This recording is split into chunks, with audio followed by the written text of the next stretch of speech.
एक छोटे से गांव में अजय अपनी पत्नी हेमा के साथ रहता था और वो बाजार में छोटा सा ढाबा चलाता था।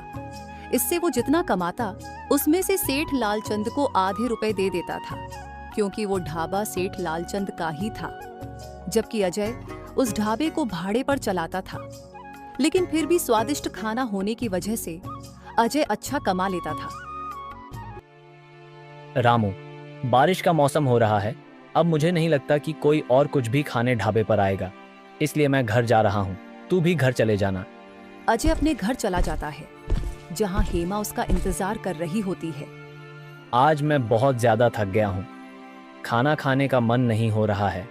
अब दिन भर काम करोगे तो थक तो जाओगे ही। मैं तो कहती हूँ कि कल काम पर मत जाना, ढाबे पर सारा काम रामू देख लेगा। कल आप घर पर आराम कर लेना। नहीं, मैं बिल्कुल ठीक हूँ।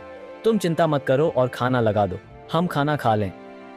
हाँ जी, अभी लगाती हूँ। अब अगले दिन जब अजय ढाबे पर होता है तब बारिश हो जाती है, और बारिश की वजह से आज अजय के ढाबे पर खाने कोई नहीं आता। भैया जी, आज तो कोई भी खाने नहीं आया है, और अगर बारिश के मौसम में ऐसे ही चलता रहा तो हम क्या कमाएंगे। कह तो तू सही रहा है, लेकिन ये तो भगवान की मर्जी है, इसमें हम क्या कर सकते हैं। इसी तरह सुबह से शाम तक बारिश होती है, ढाबे पर कोई नहीं आता। भैया जी, मुझे लगता है अब हमें ये सारा खाना फेंक कर घर चले जाना चाहिए। नहीं, ये सारा खाना गरीबों में बांट दे और फिर घर चले जाना। इसके बाद अजय अकेले ही तेज बारिश में छाता लिए घर चला जाता है। क्या हुआ? आप बड़े उदास लग रहे हैं। तबीयत तो ठीक है ना आपकी? क्या बताऊं, आज सारा दिन बारिश होने की वजह से एक भी आदमी ढाबे पर नहीं आया, जिस वजह से सारा खाना बर्बाद हो गया।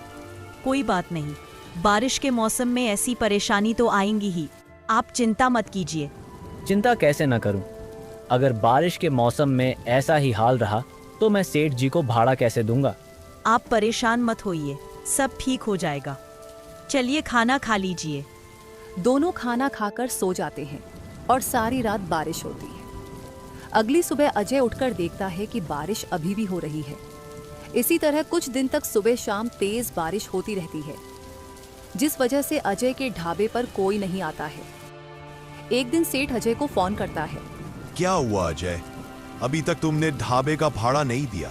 सेठ जी, बारिश की वजह से इस बार काम बिल्कुल भी अच्छा नहीं चल रहा है। काम अच्छा चले या ना चले, इससे मुझे कोई फर्क नहीं। मुझे तो मेरे रुपयों से मतलब है, इसलिए तुम मुझे 2 दिन में भाड़ा दे देना, वरना ये ढाबा खाली कर देना। 2 दिन बाद सेठ के बुलाने पर अजय सेठ के घर पहुंचता है। क्या हुआ अजय, रुपए लेकर आए हो ना? नहीं सेठ जी, मेरे पास रुपए नहीं है। इस बारिश के मौसम में मेरी बिल्कुल कमाई नहीं हुई है।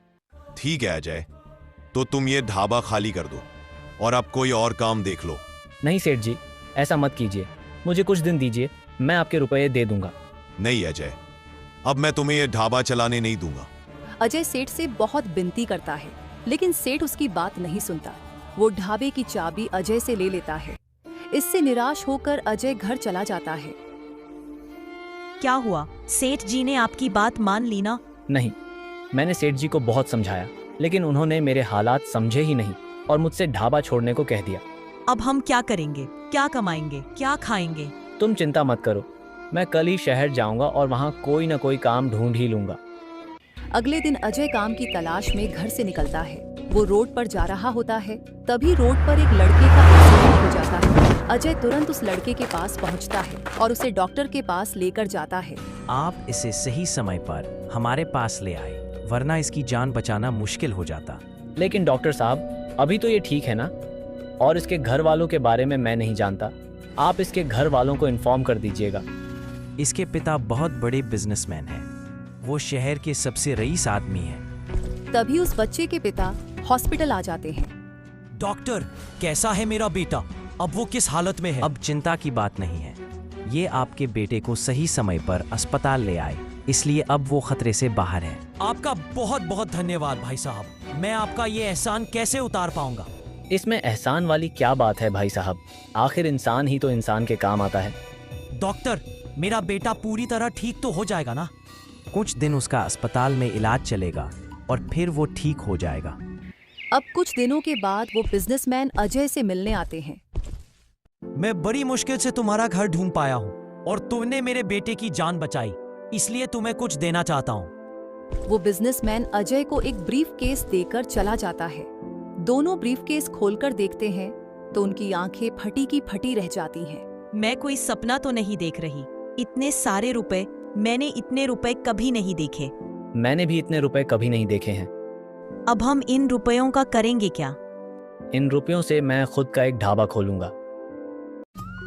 अब कुछ दिनों में ही अजय अपना एक ढाबा खोल लेता है, जिसके बाद वो खुशी खुशी रहने लगता है।